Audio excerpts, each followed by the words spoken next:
Okay, so welcome to this session on IELTS reading. We will have a quick look at the introduction. There it is.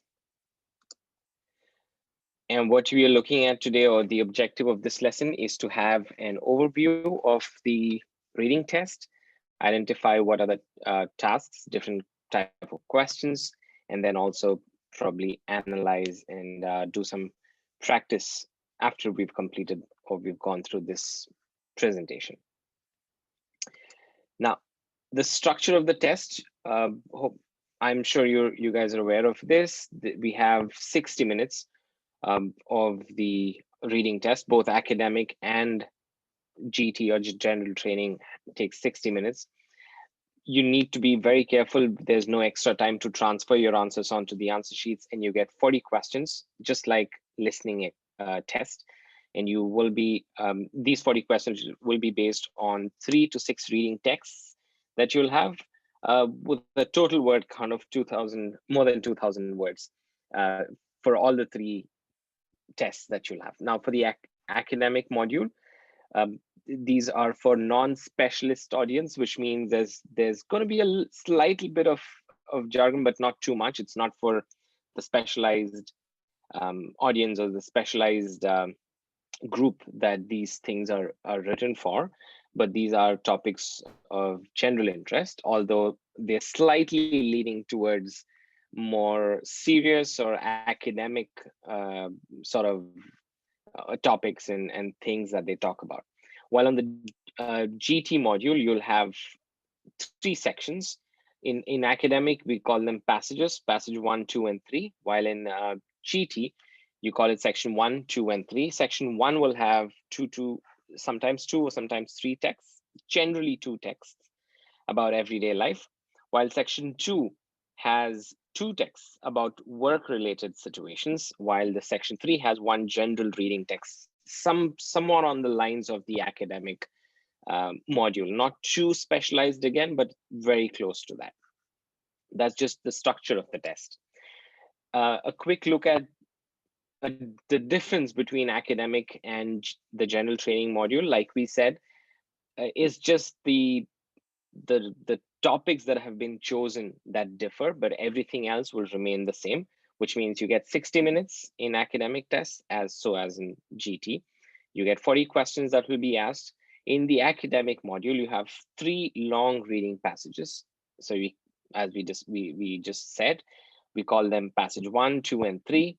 And then we have the texts that are sometimes descriptive, sometimes factual, discursive, analytical. So they describe something, they talk about some facts, and sometimes they present an argument, they analyze stuff. That's what these things are.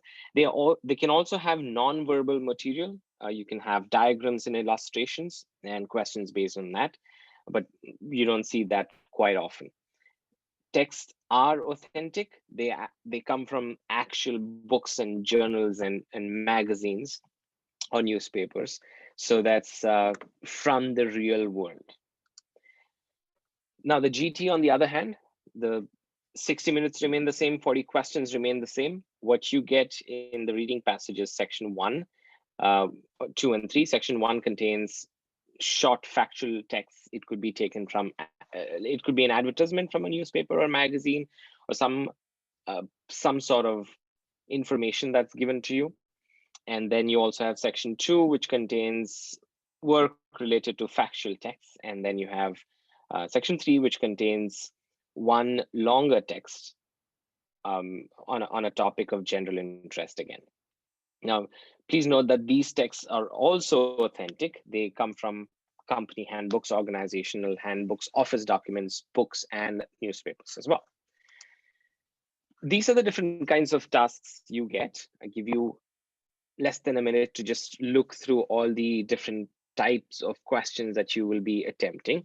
You'll have multiple choice questions. You have identifying information, identifying writer's view, matching information, matching headings, features, sentence endings, sentence completion. You'll have summary completion, note and table, etc., diagram, label completion, and short answers.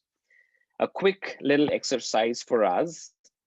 We want to just want you to probably write this down, and the options are given at the bottom here. These are the various options you get, and this is the question type that you will find with the passages. So sometimes if he can ask you, for example, which paragraph contains the following information. So what do you think? What type of question is it? Of course, if you're looking at the paragraphs, you're looking at matching information. So similarly, I just give you maybe a minute or a little more than that to write down the answers, and then we can have a quick little discussion on that. Okay, I hope you have some answers written. For example, complete the sentence below. This is, again, you'll find this in reading as well, just like in listening. No more than one word, no more than 2 words, or a number, etc. So you have different kinds of questions, and that's the answers. So number 1 is matching information. We saw that, which is paragraph contains the following information. You're matching information with the question, with the sentence given, and what information you'll find in the paragraph. Number 2 is, of course, sentence completion, which is complete the sentence below. That's quite simple. Choose the correct heading for paragraphs A to H. From the list of headings below will be matching headings. And then number 4, do the following statements agree with the information given in the text. We'll be identifying information. And number 5 is choose the answers below, of course, is short answers. And matching features and multiple choice questions. Oops, sorry. Previous and previous. Match the inventions with the scientists. So then you're matching the features and then multiple choice questions. So that's a quick little introduction on the reading passages. So we can stop here. Thank you very much.